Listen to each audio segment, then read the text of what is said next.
नमस्कार। मैं शिवाकांत शुक्ला, छात्र दिल्ली विश्वविद्यालय। वीरांगना महारानी लक्ष्मीबाई राजकीय महिला महाविद्यालय का बहुत बहुत आभार। हमारा शोध पत्र स्वामी विवेकानंद के विचारों में राष्ट्रवाद की भावना। राष्ट्रवाद के प्रबल समर्थक और प्रखर चिंतक स्वामी विवेकानंद का जन्म ऐसे समय में हुआ था जब भारत ब्रिटिश साम्राज्यवाद के अधीन गुलामी के जंजीरों से जकड़ा हुआ था और साम्राज्यवादी ताकतें हर तरीके से भारतीयों को कुचल रही थी और भारत में औपनिवेशिक राज्य के विरुद्ध परंपरागत तरीकों के साथ की गई एक विफल क्रांति के बाद साम्राज्यवाद विरोधी विचार नए रूपों में जन्म ले रहे थे। इसी समय कई सुधार संस्थानों का गठन हो रहा था। इन सब समाज सुधार का आंदोलन, कई नई संस्थाओं का गठन तथा कई आंदोलनों के चलाए जाने से भारतीयों में जागरण और जुझारूपन बढ़ा, जिसका काफी प्रभाव विवेकानंद के व्यक्तित्व पर पड़ा। डॉक्टर राधाकृष्णन ने कहा था, राष्ट्रवाद एक राजनीतिक धर्म है। राष्ट्रवाद एक राजनीतिक धर्म है जो लोगों के दिलों और इच्छाओं को उत्तेजित करता है और आत्म बलिदान और उन्हें इस तरह की सेवा और आत्म बलिदान के लिए प्रेरित करता है जैसा कि हाल के दिनों में किसी भी विशुद्ध धार्मिक आंदोलन ने नहीं किया।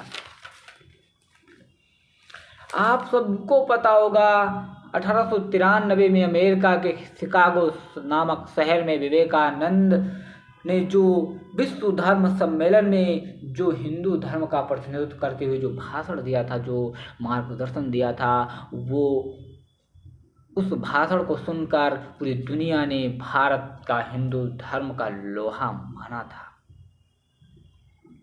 उनके वहां जाने के कई कारण थे। सबसे मुख्य कारण था तो उनका हिंदुत्व का प्रचार करना। उसके अलावा जो भारतवासी यह मानते थे कि समुद्र यात्रा करना पाप है तथा विदेशियों के हाथ का अन्न जल ग्रहण करने की से जात चली जाती है, स्वामी विवेकानंद अमेरिका जाकर भारतीयों के इस अंधविश्वास को दूर करना चाहते थे और भारत में अंग्रेजी पढ़े लिखे लोगों को यह बताना चाहते थे कि भारतीय संस्कृति का पाश्चात्य देशों के लोग कितना आदर करते हैं। उनकी यह भी मान्यता थी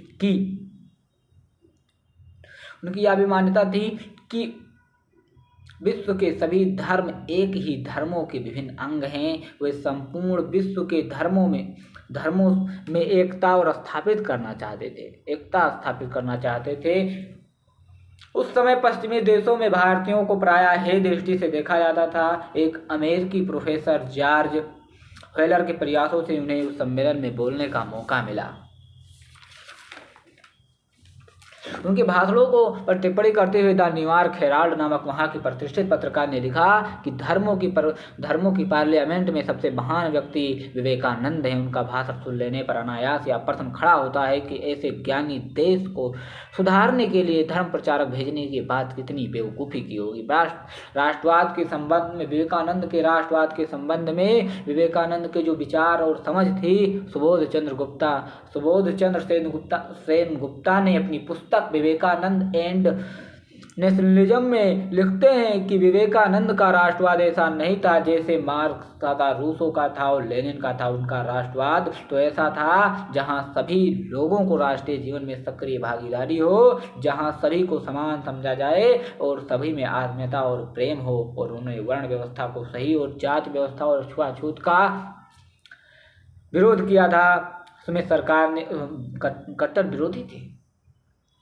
स्मिथ सरकार ने अपनी पुस्तक मॉडर्न इंडिया में 1885 से 1947 में लिखा है पुस्तक में लिखा है कि भारतीय राष्ट्रवाद का जन्म स्वामी जी के शिकागो अभिव्यक्ति का एक स्पष्ट उदाहरण है। सभी धर्मों के साथ लेकर चलने की अवधारणा स्वामी जी के राष्ट्रवाद में निहित है। इसके अलावा Cambridge history of India, Singapore के सांस्कृतिक मंत्री एस राजरत्नम, कोलंबिया विश्वविद्यालय के अध्यक्ष डॉक्टर गेसर नगर और मद्रास विश्वविद्यालय के प्रोफेसर TSP महादेवन, विवेकानंद, नेताजी सुभाष चंद्र बोस, महात्मा गांधी, जवाहरलाल नेहरू, अरविंद घोष, रविन्द्रनाथ टैगोर ने बढ़ चढ़कर विवेकानंद की प्रशंसा की है। और अंत में हम दिनकर जी की लाइनों से अगर मैं कहना चाहूँ, दिनकर जी ने कहा था कि स्वामी विवेकानंद ने अपनी वाणी तथा कर्म से भारतवासियों में अभियान जगाया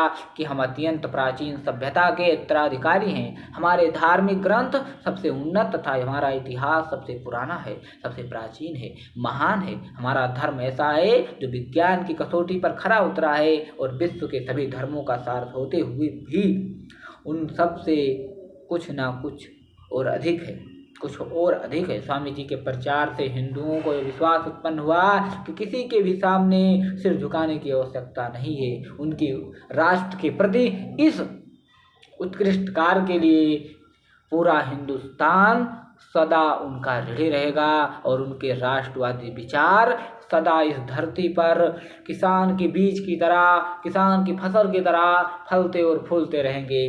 धन्यवाद।